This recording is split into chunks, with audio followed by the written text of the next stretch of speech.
감사드립니다. 얼마 전에 이제 명절이었습니다. 명절들 잘 보내셨죠? 네. 저는 이제 명절하면 그 생각나는 일들이 몇 가지가 있는데요. 저는 이제 어렸을 때 할아버지 댁에 이제 명절이 되면 항상 고속버스를 타고 가곤 했습니다. 그런데 그때는 왜 그렇게 차가 막혔는지 모릅니다. 뭐 전용 차선이 있었던 것도 아니고요. 그래서 경기도 안성이었는데 안성까지 그렇게 먼 거리가 아님에도 막 10시간 넘게 걸렸던 뭐 그런 기억들이 납니다. 근데 이제 그렇게 해서 할아버지 댁에를 가면 지금도 생각나는 게 항상 할아버지가 명절 때만 되면 TV를 켜고 두 가지를 보셨는데요. 어릴 때 그 두 가지가 정말 보기가 싫었습니다. 별로 제가 볼 땐 재미가 없는 거였어요. 하나는 씨름이었습니다.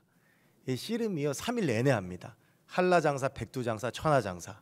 그래서 그걸 오후 내내 보시는데 좀 뭐 만화 영화도 보고 싶고 재밌는 것도 보고 싶은데 계속 그것만 보고 계시니까 참 답답하고 그랬던 기억이 나고요. 그래서 이제 좀 씨름이 끝나면 좀 재밌는 거 봐야 되겠다 그러면 그때 이제 또 할아버지가 보시는 게 있는데 그게 마당극입니다. 그럼 꼭 마당극도 3일 내내 합니다. 첫날 흥부전, 둘째 날 춘향전, 셋째 날 심청전. 이제 보면 뭐 춘향전은 제가 어렸을 때 잘 몰랐고요. 이제 흥부전하고 심청전은 이제 뭐 학교에서 배웠으니까 잘 알고 있는 이야기였습니다. 이 두 가지 이야기 다 교훈이 있죠. 특히 심청전 같은 경우에는 학교에서 흔히 효에 대해서 가르칠 때 이제 많이 인용했던 동화이기도 하고 또 이제 필독 도서여서 이 방학 때마다 읽었던 책이기도 합니다. 이 심청전의 내용은 뭐 제가 굳이 설명해 드리지 않아도 잘 아시겠지만 효녀 심청이 아버지 이제 신봉사의 눈을 뜨게 하기 위해서 공양미 300석을 얻기 위해서 인당수에 이제 빠져서 죽는. 그런데 이제 나중에 다시 이제 뭐 연꽃으로 다시 살아나고 뭐 왕자하고 결혼을 하는 이제 뭐 그런 이야기로 되어져 있는데요. 결말은 매우 아름답고 해피엔딩 같지만 근데 이게 요즘은 이렇게 이런 옛날 이야기들 약간 좀 다른 시각에서 보는 것들이 유행을 하거든요. 이 심청전을 다른 시각으로 보면 굉장히 잔인한 이야기입니다. 어른들이 자기들이 바다를 잘 건너가기 위해서 한 어린 소녀를 산채로 바다에다 던지는 이야기죠. 그리고 바다에다 던져서 인신제사를 드리는 이야기입니다. 아마 요즘 같을 때에 이런 일이 벌어졌다면 거기 있는 선원들 모두 구속당했을 겁니다. 그러니까 이제 어떻게 보면 이 심청전은요 인신제사에 관한 이야기입니다. 굉장히 잔인하고 비합리적이고 비인격적이고 야만적인 행위임을 모두 다 동의하실 것입니다. 그런데 성경을 보면 하나님께서 이 인신제사를 직접 명령하신 사건이 하나 나옵니다. 그것이 오늘 우리가 같이 읽은 본문 창세기 22장에 나오는 아브라함에게 이삭을 번제로 바치라 라고 했던 하나님의 이 말씀입니다. 이제 오늘 본문 1절을 보시면 이 1절에서는 하나님께서 아브라함을 부르시는 것으로 시작을 하시는데요. 여기서 이제 분명하게 이제 하나님께서는 말씀하고 계시죠. 내가 아브라함을 시험하기 위해서 그를 불렀다라고 말씀하시고 그래서 그를 부르시니까 아브라함이 내가 여기 있습니다라고 이제 대답을 합니다. 그때 이제 2절에서 하나님께서 아브라함에게 이해할 수 없는 명령을 하시는데요. 우리 2절 말씀 같이 함께 한번 읽어볼까요? 함께 읽겠습니다. 여호와께서 이르시되 내 아들 내 사랑하는 독자 이삭을 데리고 모리아 산으로 가서 내가 내게 일러준 한 산 거기서 그를 번제로 드리라. 아멘.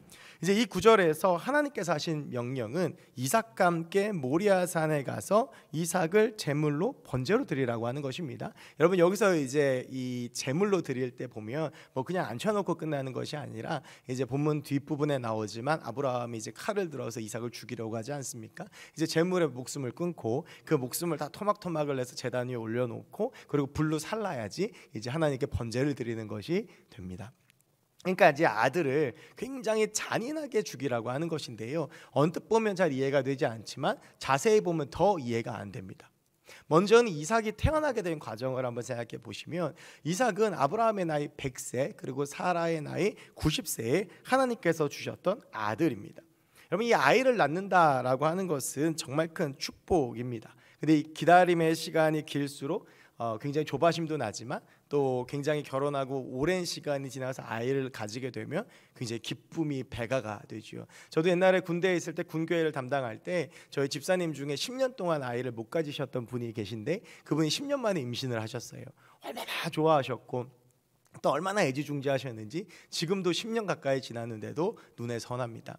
그런데 아브라함이 100세에 아이를 얻었습니다. 얼마나 아브라함의 입장에서는 귀하고 사랑스러운 아들이었겠습니까? 그런데 하나님께서요 이 사실을 누구보다도 잘 알고 계셨습니다. 왜냐하면 2절에 하나님께서 이 명령을 하실 때 보면 내 아들, 내 사랑하는 독자 이삭이라고 말씀을 하세요. 그러니까 아브라함에게 이삭이라고 하는 이 100세에 얻은 아들이 어떤 의미인지는 그 누구보다 하나님께서 잘 알고 계셨다라고 하는 것입니다. 그런데 오늘 하나님께서 그걸 알고 계시면서도 아브라함에게 이삭을 제물로 바치라고 말씀하시는 겁니다. 이렇게 보면 참 하나님이 잔인해 보이기도 하고 이해가 잘 안 되기도 합니다. 또 한 가지 더 중요한 것은요, 그런데 이 이삭은요 하나님께서 아브라함에게 언약으로 주셨다라고 하는 것이죠. 창세기 15장에 보면 하나님께서 처음으로 아브라함에게 자녀에 대한 약속을 하십니다. 그리고 창세기 18장에서는 그 약속을 더 구체화시키십니다. 내가 내년 이맘때 올 텐데 그때는 내가 아들이 있으리라 라고 말씀하시는데 이미 그때 아브라함과 사라의 나이가 너무 많이 들었고 이 사라의 생리도 끊겨서 생물학적으로 임신을 할 수가 없는 상황이었습니다. 그랬더니 이 말을 듣고 사라가 뒤에서 비웃게 되죠. 그래서 하나님께서 이제 그걸 가지고 사라를 추궁하시는 것도 창세기 18장에 나오게 되는데요. 근데 이렇게 하나님께서 말씀하신 다음에 여러분 사실 사람 나이 100세의 아이를 낳는다라고 하는 것은 말이 안 되죠. 그런데 하나님께서 그 약속대로 아브라함에게 100세의 아들 이삭을 주셨습니다. 그런데 하나님께서 주신 그 아들을 하나님께서 데려가겠다라고 바치라고 말씀하고 계시는 겁니다. 여러분 세상에서 가장 치사한 게 뭔지 아십니까? 줬다 뺏는 겁니다. 처음부터 안 주면 괜찮습니다. 그런데 줬다가 얼마 지나지 않아서 뺏으면 정말 그만큼 치사한 게 없죠. 그런데 그게 자녀라고 하면 이건 치사함의 정도를 넘어서는 겁니다. 마지막으로 보면 당시의 상황을 한번 좀 생각해 봐야 되는데요. 이제 아브라함이 하나님께서 말씀하셔서 고향을 떠나서 아비의 집을 떠나서 가나안의 자리를 잡게 되지요. 그런데 그 가나안에는 여러 토착신들이 있었는데 그 신들에게는 그 인신제사를 드리는 아주 고약한 풍습이 있었습니다. 근데 사실 이 인신제사라고 하는 게 동서고금을 막론하고 어느 시대에나 있었던 아주 안 좋은 풍습입니다. 우리로도 이제 아까 제가 말씀드렸던 그 심청전 이야기를 들어보면 그런 일들이 실제로 사회에서 있었기 때문에 그 전래 동화에도 기록되어져 있는 것이겠죠. 그럼 이제 이렇게 생각해 볼 수가 있죠. 아브라함이 여태까지 경험했던 그 하나님을 봤을 때, 그 하나님의 인격, 그 하나님의 성품, 그 하나님의 정체성을 봤을 때 과연 그 하나님이 가나안에 있는 그 잡신들과 인신제사를 원하는 그들과 같은 정체성을 가지고 계신 분이냐, 이렇게 하나님에 대해서 의심할 수도 있는 것입니다. 분명히 하나님은 참신이시고 그들과는 비교할 수 없는 유일한 신이신데 하나님께서 지금 그 가짜 신들이 요구하고 있는 것을 아브라함에게 요구하고 계시는 것입니다. 여러분, 그러니까 이 아브라함에게 이삭을 바치라고 하시는 명령에는 이렇게 복잡한 상황들과 사건들이 얽혀 있는 것이고요. 이것은 결과적으로 하나님의 정체성과 성품에 대한 충돌이 일어나는 지점입니다. 2절이 이렇게 세 가지 측면에서 살펴보면 여러분 어떠한 생각이 드십니까? 이게요, 아브라함이 쉽게 받아들일 수 있는 명령이 아닙니다. 하나님께서 기적처럼 주셨던 너무나도 소중한 아들인데 그 아들을 가나안 땅의 잡신들이 하는 것처럼 인신제사를 드리라고 하는 이 말씀인 것입니다. 정말 하나님이 참신이 맞는지에 대해서 의심해 볼 만하고요. 그리고 하나님이란 분은 어떤 분이시기에 내게 이렇게 소중한 아들을 주셨다가 다시 바치라고 하시는가 의심해 볼 만합니다. 충분히 논리적으로 이성적으로 하나님께 이렇게 반론을 제기할 수 있는 문제입니다. 하나님, 제 아들 이삭을 하나님이 약속해 주시지 않았습니까? 그런데 하나님이 주시고 다시 뺏어가십니까? 제가 제 아들 이삭을 얼마나 사랑하는지 아시지 않습니까? 하나님은 선하고 아름다운 분 아니십니까? 그 성품으로 인간을 창조하셨고 지금까지 제 삶을 인도하지 않으셨습니까? 그런데 비인격적인 가나안의 가짜 신들과 같은 비인격적이고 잔인한 요구를 하십니까? 하나님은 정녕 이렇게 비인격적이고 야만적이고 잔인한 분이셨습니까? 어쩌면 우리라면 그렇게 하나님께 물어봤을지도 모릅니다. 이 정도 항의하고 순종하면 다행이죠. 경우에 따라서 하나님을 떠나거나 하나님의 언약을 파괴하는 데까지 이를 수 있는 굉장히 중요하고 심각한 문제입니다. 내가 이러려고 고향을 떠나서 이 험악한 황무지인 가나안에 왔던가? 내가 이러려고 평생을 하나님을 붙잡고 지금까지 살았던가? 그런 의심이 들 수도 있습니다. 여러분, 그런데 이 이해할 수 없는 하나님의 명령에 대해서 보인 아브라함의 반응은 어떤 것이었습니까? 우리 함께 3절의 말씀을 보겠습니다. 함께 보겠습니다. 아브라함이 아침에 일찍이 일어나 나귀의 안장을 주고 두 종과 그의 아들 이삭을 데리고 번제에 쓸 나무를 쪼개어 가지고 떠나 하나님이 자기에게 일러주신 곳으로 가더니 아멘. 여러분이 3절에서 우리가 주목해 볼 구절은 일찍이라고 하는 것입니다. 아브라함이요, 아침에 눈 뜨자 말자 그가 그날 밤에 어떠한 고민을 했던지 그날 밤에 어떠한 시간을 보냈는지 우리는 알 수 없습니다. 하지만 분명한 것은 아브라함은 날이 밝자 하나님의 말씀에 순종했다라고 하는 것입니다. 2절의 하나님의 명령과 3절의 아브라함의 실행 사이에 그 어떤 아브라함의 항의도, 그 어떤 아브라함의 질문도, 그 어떤 아브라함의 불순종도 발견할 수가 없었습니다. 그가 보인 행동은 즉각적인 순종이었습니다. 여러분, 어떻게 그럴 수 있었을까요? 지금 아브라함은 무슨 생각을 하고 있을까요? 무엇이 아브라함을 이렇게 말없는 순종으로 이끌었을까요? 이것에 대한 실마리를 이어지는 아브라함과 이삭의 대화에서 찾을 수가 있습니다. 모리아산으로 길을 떠난 지 3일 만에 모리아산이 눈에 보이기 시작했습니다. 거기에서 아브라함은 데리고 온 2명의 종들을 내버려 두고 아들 이삭만을 데리고 모리아산으로 향합니다. 그때 아무리 봐도 이상했던 이삭이, 왜냐하면 이삭이 아브라함과 제사를 한두 번 지낸 것이 아닐 것이거든요. 그런데 아무래도 평소와는 다른 것을 이삭은 알고 있었습니다. 그것이 무엇인지 우리가 7절의 말씀을 다시 한번 읽어보겠습니다. 이삭이 그 아버지 아브라함에게 말하여 이르되 내 아버지여 하니 그가 이르되 내 아들아 내가 여기 있노라. 이삭이 이르되 불과 나무는 있거니와 번제할 어린 양이 어디 있나이까. 이삭이 아무리 봐도 이상한 거예요. 제사를 위한 모든 준비는 다 끝났습니다. 그런데 제사에 있어서 가장 중요한 것이 무엇입니까? 제물입니다.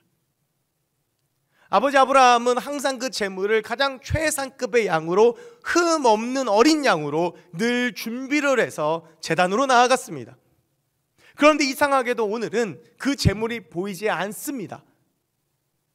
그리고 나서 이제 그 모리아산이 보이고 제단이 보이는데도 여전히 쓸 제물은 어디에서도 찾을 수가 없는 것입니다. 그래서 아들 이삭이 참다 아버지에게 물은 것이지요. 아버지, 제물 어디 있습니까? 왜 평소와 다르지요? 불과 나무 다 있는데요. 아버지, 어린 제물에 쓴 어린 양 어디 있습니까? 과연 아브라함은 이 가슴을 찌르는 질문에 무엇이라고 답했을까요? 우리 8절의 말씀 같이 함께 보겠습니다. 아브라함이 이르되 내 아들아 번제할 어린 양은 하나님이 자기를 위하여 친히 준비하시라 하고 두 사람이 함께 나아가서 아멘. 여러분, 아브라함 이삭에게 이렇게 이야기를 합니다. 하나님께서 우리가 쓸 제물은 친히 준비해 주실 거야. 여러분, 이 8절의 말씀에서 아브라함이 하나님을 향해서 어떠한 마음을 가지고 있는 것을 발견하십니까? 저는 이 말씀을 묵상하면서 이 단어가 생각났습니다.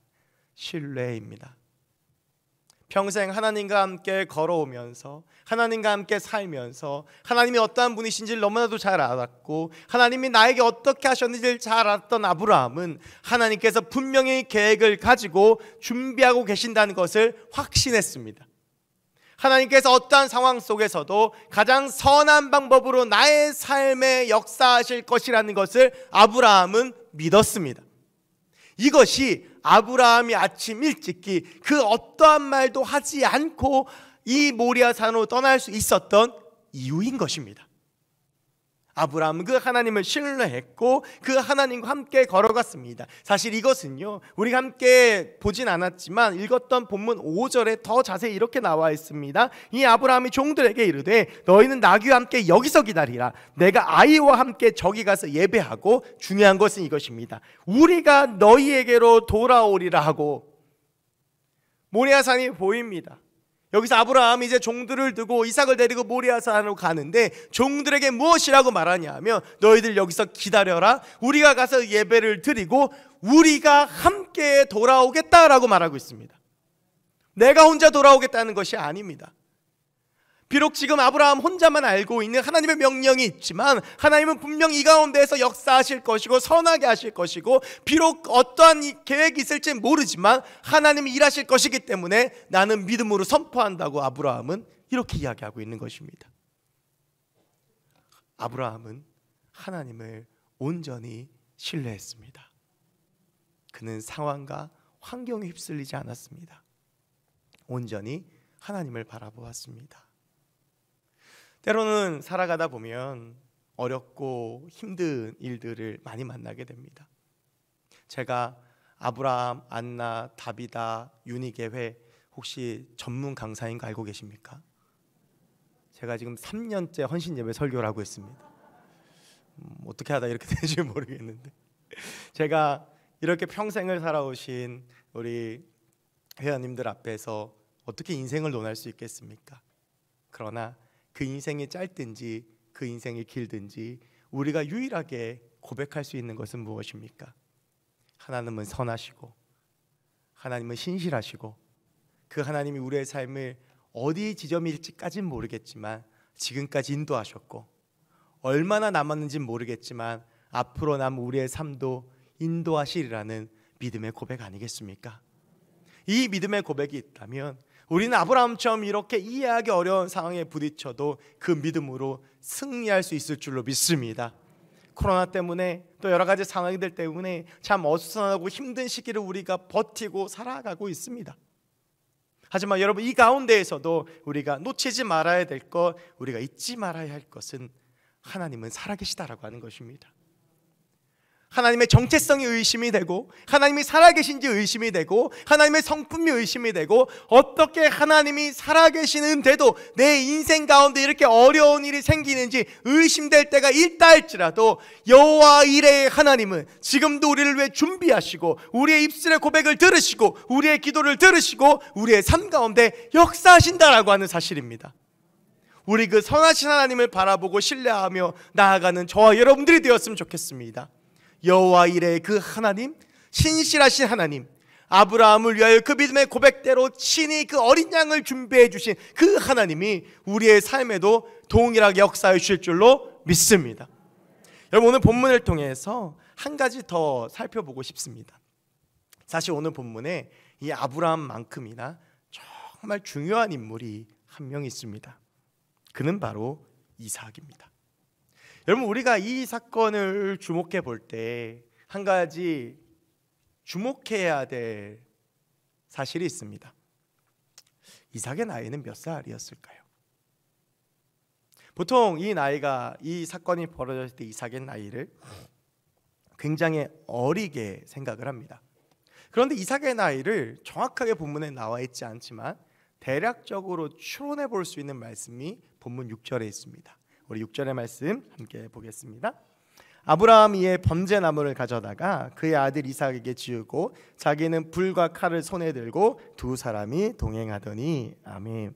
여러분, 이 구절을 보면 이렇게 되어져 있는 것입니다. 아브라함이 무거운 번제나무를 아들 이삭에게 지우고 자기는 가벼운 불과 칼을 손에 들고 산으로 올라갑니다. 여러분, 이 본문을 보면 아브라함은 정말 비정한 아버지입니다. 이제 곧 죽을 수도 있는 아들에게 나무를 지게 하고 자기는 가벼운 걸 들고 가는 거죠. 정말 나쁜 사람이라고 생각할 수 있는데요, 근데 이것을 바꾸어 생각하면 이렇게 생각할 수 있습니다. 지금 아브라함은요, 이 나무를 지고 산에 올라가기 힘들 나이라는 것입니다. 제가 아까 저희 친가 얘기를 잠깐 드렸는데, 그 친가에 가면 항상 그 할아버지께서 그 나무 지게에다가 항상 그 나무를 해서 오셨었어요. 그때 저희 그 시골집이 가마솥이 있고 아궁이가 있는 정말 옛날 집이었거든요. 근데 그 지게에 나무를 좀 올려놨는데 어린 마음에 제가 한번 그거 들어보려고 했다가 나무에 깔렸던 적이 있습니다. 이게 나무 이렇게 쌓아놓고 지고 올라가면요 정말 힘듭니다. 지금 아브라함은요 그 나무를 질 수 있는 기력이 없는 거예요. 그래서 아들한테 그거 좀 지고 올라가라고 하고 자기가 가벼운 걸 들고 올라가는 것이죠. 몇 살쯤이었을까 추측해 보자면 그래도 힘이 어느 정도 붙는 청소년기 이상, 한 20살 정도 되지 않았을까 생각해 볼 수 있습니다. 여러분, 이 말은 바꿔 말하면 어떤 말인지 아십니까? 이 사건은요 이삭의 동의 없이는 불가능한 것입니다. 지금 이 본문의 흐름을 쭉 보셨지만 이 오늘 본문 14절까지 이 흐름을 쭉 보면 하나의 특징은 그 어느 것 하나 튀어나온 게 없습니다. 부드럽게 이어지죠. 아브라함이 이삭을 제단 위에 쌓아 올려놓고 결박하고 칼로 죽이려고 할 때에도 어떠한 충돌도 일어나지 않습니다. 그런데 이때에 이삭이 도망가거나 이삭의 아버지 아브라함의 힘으로 제압했다면 오늘 이 본문은 일어날 수 없는 사건이라는 것입니다. 우리는 이 본문을 보며 아브라함의 순종에 집중하지만 사실은 감추어진 이삭의 순종도 잊지 말아야 합니다. 여러분, 모리아산에서 엄청난 기적이 일어났죠. 하나님께서 이 아브라함을 위해서 어린 양을 준비하셨다가 여호와 이레의 그 하나님을 보여주셨습니다. 그런데 전 여러분, 이 모리아산에서 일어난 최고의 기적은요 이 아브라함의 순종과 이삭의 순종이 만난 지점이라는 것에 있다고 생각합니다. 이삭이 어떻게 이렇게, 사실 비이상적이죠. 아버지가 칼을 들고 날 죽이려고 하는데 누가 봐도 저 아버지 이상하다라고 생각하고 요즘 같은 핸드폰으로 찍고 경찰에 신고할 겁니다. 그런데 그 아들 이삭은요 한마디의 말도 없이 결박당한 것을 그대로 결박당한 채로 그 제단 위에 올라가서 죽음을 기다립니다. 여러분, 이것은 앞서 우리가 읽었던 3절의 말씀과 매우 닮아 있는데요, 하나님의 명령에 아무 말 없이 아침 일찍이 순종했던 아브라함의 그 모습, 바로 그 모습과 이삭이 아무 말 없이 그 제단 앞에 무릎 꿇는 모습과 너무나도 닮아 있는 것이죠.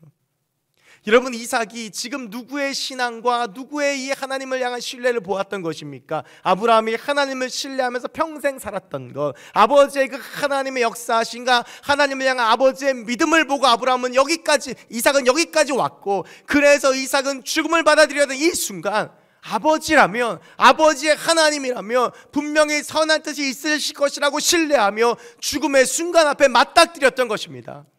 모리아산은 아버지 아브라함의 믿음과 순종과 아들 이삭의 믿음과 순종이 만나는 자리였습니다. 언약의 사람이었던 아브라함을 향했던 하나님의 그 언약이 그의 아들인 이삭을 향하여서 연장되어지는, 선포되어지는 그 순간이었습니다. 여러분, 저는 오늘 이 본문을 묵상하며 오늘 이 예배 말씀을 준비하며 이 번동제일 교회가, 또한 우리 교회가 바로 이 모리아산이 되기를 간절히 기도했습니다.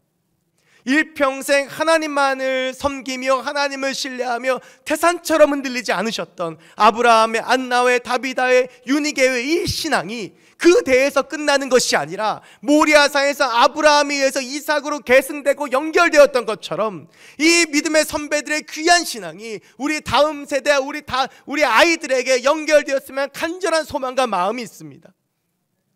우리가 누렸던 부흥, 우리가 경험했던 그 하나님, 우리가 경험했던 그 하나님의 역사가 우리 때에서, 우리 세대에서 끝나는 것이 아니라 우리의 다음 세대로 연결되어지고, 아브라함이 그 이삭을 통해서, 그 이삭이 또 야곱을 통해서, 야곱이 요셉을 통해서 결국 그 계보가 예수님까지 내려오는 것처럼 우리의 믿음의 계보가 대대로 이어져서 우리가 경험했던 그 놀라운 부흥과 하나님의 역사가 우리 다음 세대 가운데에도 일어나는 그 모리아산이 전 우리 교회가 되었으면 좋겠습니다. 이렇게 저희 교회 와서 사역하면서 특별히 아브라함의, 안나의, 다비다, 유닉의 회원님들 주로 저희 수요 예배 열심히 나오시고요, 또 어느 예배의 자리나 어느 곳에나 태산처럼 아무리 날씨가 추워도, 눈이 많이 와도, 한 번은 며칠 전에 눈 많이 왔잖아요. 수요 예배인데 오늘은 많이 못 오시겠지, 제 믿음이 약했던 거더라고요. 눈이 와도 평생 목숨 걸고 예배드리시는 그 믿음의 선배님들의 모습을 보며 저는 정말 태산 같다라는 생각을 했습니다. 오늘 찬송가 199장을 불렀는데요, 여기서 보면 이 어머니의 그 믿음을 기억하며 그 어머니의 하나님 사랑이 자신에게도 연결되어 온 것을 고백하는 이 작사가의 고백이 있는데요, 이 고백이 우리 다음 세대들의 고백이 되었으면 좋겠습니다. 모리아산에서 일어난 그 최고의 기적이 우리 교회에도 일어나고, 특별히 믿음의 선배님들의 이 믿음이 우리 다음 세대까지 연결되어지는 귀한 역사가 일어나기를 간절히 축원합니다.